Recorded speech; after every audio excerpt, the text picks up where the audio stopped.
I love this city. I don't want to destroy it. Donald Trump wants to destroy not only the city, but the country, and eventually he could destroy the world. But we vowed we would not allow terrorists. I owe this city a lot. And that's why it's so weird that Donald Trump is just across the street, because he doesn't belong in my city. I don't know where he belongs, but he certainly doesn't belong here. We New Yorkers used to tolerate him when he was just another grubby real estate hustler masquerading as a big shot, a two-bit playboy lying his way into the tabloids, pretending to be a spokesperson for himself. He was calling it as himself for himself, to fool the press into inflating his net worth. A clown. But this city is pretty accommodating. We make room for clowns. We have them all over the city. People who do crazy things in the street, we tolerate it. It's part of the city, it's part of the culture. But not a person like Trump who will eventually run the country. That does not work, and we all know that. Robert De Niro has played mob bosses, war heroes, and men pushed to their breaking point. But nothing on screen compares to the fight he's facing now. Melania Trump has officially filed a $100 million defamation lawsuit against the Hollywood icon, accusing him of launching a public attack that crossed every line. It's a legal war, and if she wins, it could wipe out more than just his fortune. It could erase the legacy he spent a lifetime building. To understand how Robert De Niro ended up staring down a $100 million lawsuit from Melania Trump, you have to rewind to the moment that put him in her crosshairs. It was outside Donald Trump's criminal trial in New York. The courthouse steps were already a feeding frenzy for cameras and reporters when De Niro suddenly appeared. He didn't come as an actor promoting a film. He came as a man with something to say and no interest in softening the blow. In front of the flashing cameras, De Niro called Trump a danger to the country, warned of freedoms being lost, and delivered a speech so fierce it was less political statement and more verbal assault. The footage dominated news cycles within hours. Some praised him as a truth teller, others saw him as unhinged, crossing lines no celebrity should. But in Melania's world, this wasn't just politics. Sources inside her legal team say she viewed De Niro's words as a calculated attack on her family's name, one that painted her husband as a threat to the nation and dragged her into public scorn by association. Behind closed doors, she made a decision she wasn't going to let it slide. In my country, we're fighting like hell for the democracy we once took for granted. And that affects all of us. That affects all of us here because the arts are democratic. Art is inclusive. It brings people together. Like tonight, art looks for truth. Art embraces diversity. And that's why art is a threat. That's why we are a threat to autocrats and fascists.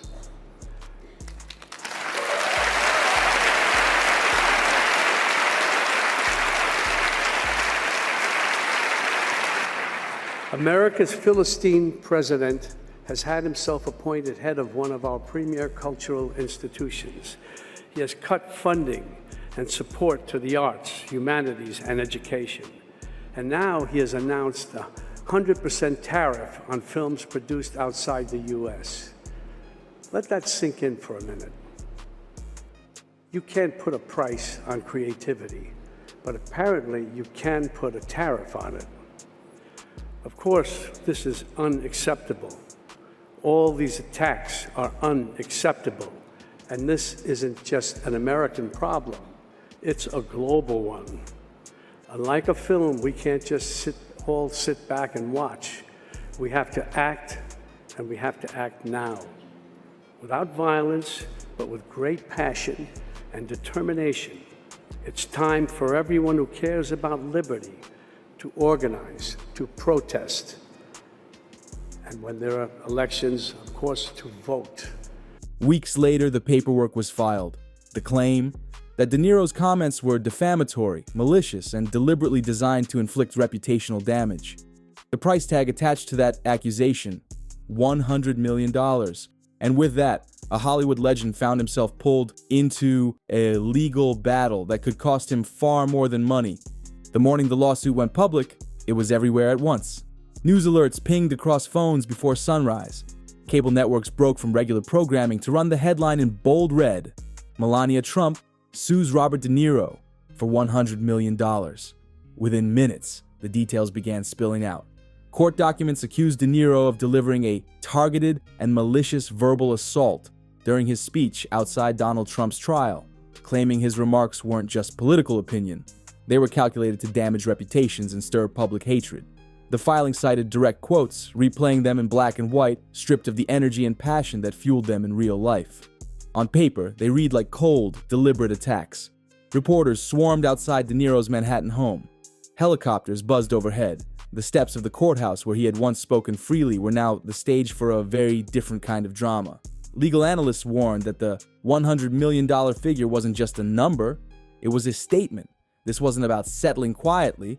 This was about making an example out of Robert De Niro. Do you think our democracy is at risk in this election? I think that it is. I always keep saying democracy is great, of course, but democracy people take for granted. It's a word that some people don't even understand. They take it for granted. It's about right and wrong, period. The guy's a monster. He is beyond wrong. It's almost like he wants to do the most horrible things that he can think of in order to get a rise out of us. I don't know what it is, but he's been doing it, and it's scary. Are you Excuse my French. Inside his camp, phones rang nonstop. His publicist refused to comment. His attorney promised a vigorous defense. And through it all, De Niro remained silent, watching the story spiral from his penthouse window, knowing that every second he waited to respond made the fire burn hotter. Behind the closed doors of his Manhattan penthouse, Robert De Niro wasn't pacing. He was planning. The lawsuit wasn't a headline anymore. It was a countdown clock. Every media outlet in the country had picked it up, and every political commentator had an opinion about what it really meant. Friends say his first reaction was disbelief. Not shock that Melania had filed, he'd heard the rumblings, but shock at the sheer scale of it. $100 million. Even for a man who's made blockbuster paychecks, that number lands like a gut punch. Around his kitchen table, a small war council formed. His lead attorney, a crisis PR specialist, and two trusted friends who've known him since before Taxi Driver. They combed through the filing line by line, every quote, every phrase, every moment from that speech now framed as evidence of malicious intent. The attorney's advice was simple but brutal. You say nothing publicly, not yet, but De Niro's pride was already boiling.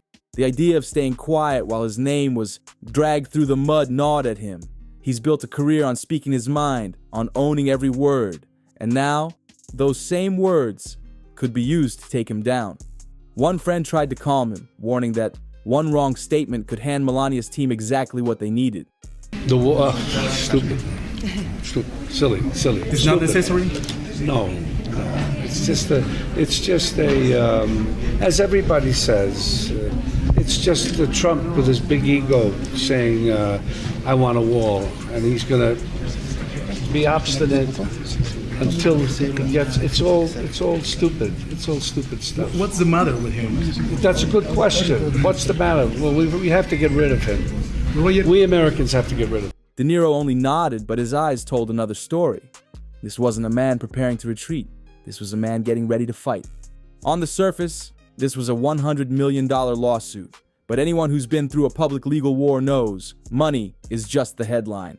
The real stakes run deeper. If Melania Trump wins, the financial hit alone could be devastating. Sure, De Niro's had a legendary career with decades of paychecks from blockbusters and award-winning roles. But lawsuits of this size aren't paid in cash from a dresser drawer. They mean assets sold, projects frozen, and investments liquidated. Every dollar becomes a battlefield. Then there's the career fallout. Hollywood may love a rebel, but it hates a liability. Studios don't want their movie campaigns overshadowed by courtroom drama. Endorsement deals evaporate overnight. Even charity boards quietly distance themselves. In the industry, the mere accusation can be enough to make doors slam shut. A verdict in Melania's favor could bolt them permanently. And maybe, worst of all, there's the legacy. De Niro's spent half a century building a name that stands for excellence, grit, and authenticity. But legacies aren't set in stone. They're fragile, and they can be rewritten.